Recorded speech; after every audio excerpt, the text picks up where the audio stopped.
उत्तर प्रदेश के मुख्यमंत्री योगी आदित्यनाथ ने कहा कि अग्निवीरों को पुलिस और पीएससी में 20% का आरक्षण भी दिया जाएगा। योगी सरकार ने घोषणा की है कि अग्निपथ योजना से लौटे अग्निवीरों को अब 20% आरक्षण के साथ पुलिस एवं पीएससी में भर्ती का अधिकार भी मिलेगा। साथ ही उन्हें आयु सीमा में भी अतिरिक्त छूट दी जाएगी। आगरा में यमुना में डूबने से 4 बहनों की मौत हो गई। आगरा के स्वामी नगला गांव में 6 लड़कियां यमुना किनारे नहाने गई थी।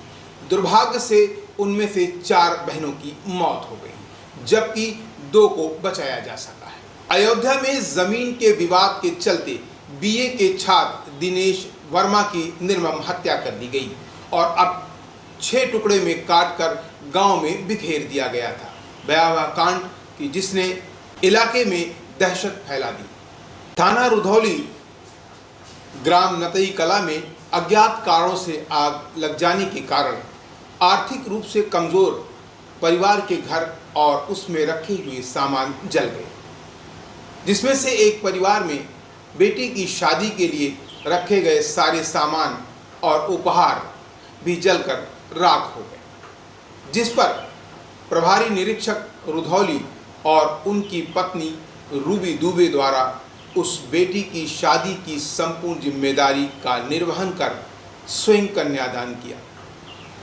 बेटी विदा होकर थाना रुधौली के ग्राम एटदेवरा में गई, जिसके उपरांत सनातन परंपरा के अनुसार लड़की की विदाई के 4 दिन बाद कुशलक्षेम और चौथारी की परंपरा निभाने हेतु अपर पुलिस अधीक्षक ओम प्रकाश सिंह, प्रभारी निरीक्षक रुधौली, मैं स्थानीय थाना पुलिस टीम द्वारा बेटी के ससुराल पहुंचकर संपूर्ण परिजनों से मुलाकात करते हुए उनका कुशलक्षेम जाना, जहां बेटी और उसके ससुराल के सभी लोग प्रसन्न थे, जिन्हें उपहार स्वरूप साड़ियां, कपड़े और मिष्ठान भी भेंट किए गए। इस मौके पर अपर पुलिस अधीक्षक ओम प्रकाश सिंह ने क्या कहा, आइए सुनते हैं। जहाँ तक पुलिस विभाग की बात कर रहे हैं, कोई भी विभाग हो, हर विभाग में जो व्यक्ति होते हैं वो समाज से निकल के आते हैं।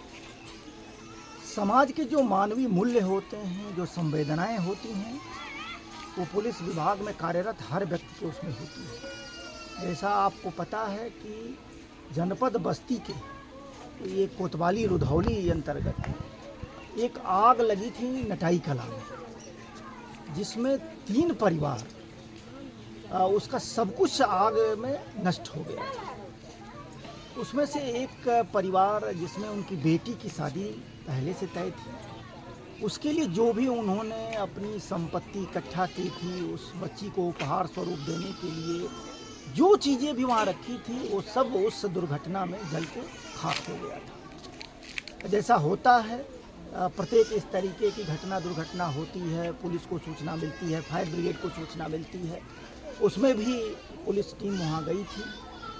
जो हमारे बगल में कोतवाल साहब खड़े हुए हैं, इनको भी जब इस तथ्य का संज्ञान हुआ, बड़े ही मानवीय दृष्टिकोण से इनके द्वारा और इनकी पत्नी के द्वारा पुलिस परिवार द्वारा उस बेटी की जो अभी 27 तारीख को शादी हुई है, जो पहले से तय निर्धारित तिथि पे रही हुई है, उसको पूरे हर्षोल्लास के साथ इन्होंने एक अपनी पुत्री के रूप में उसका सारा वहाँ कन्यादान से लेकर के बाकी सारी चीज़ें कराई।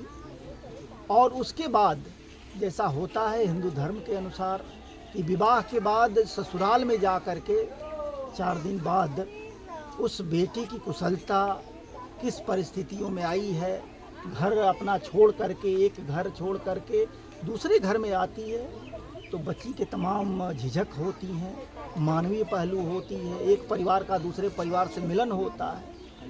आज हम लोग जनपद बस्ती पुलिस परिवार की तरफ से आज आकर के उस बिटिया से मुलाकात की गई, उनके परिवार के लोगों से मुलाकात की गई, और जैसा कि होता है सोसाइटी में, बच्ची से भी बात की गई, वो बड़ी खुश है। उसकी सास से बात की गई, उनके पति से बात की गई, सारे लोग बड़े खुशहाल हैं। ये जान करके आज पुलिस परिवार भी काफ़ी खुश है कि एक बिटिया जो एक अच्छे घर में आई है, अच्छे तरीके से उसको प्यार मिल रहा है। और आपके माध्यम से संपूर्ण समाज को भी मैं ये कहना चाहूँगा कि अपना ये जो समाज है हमेशा से सुख दुख में साथ खड़ा होने का यहाँ इतिहास रहा है। तो इस स्थिति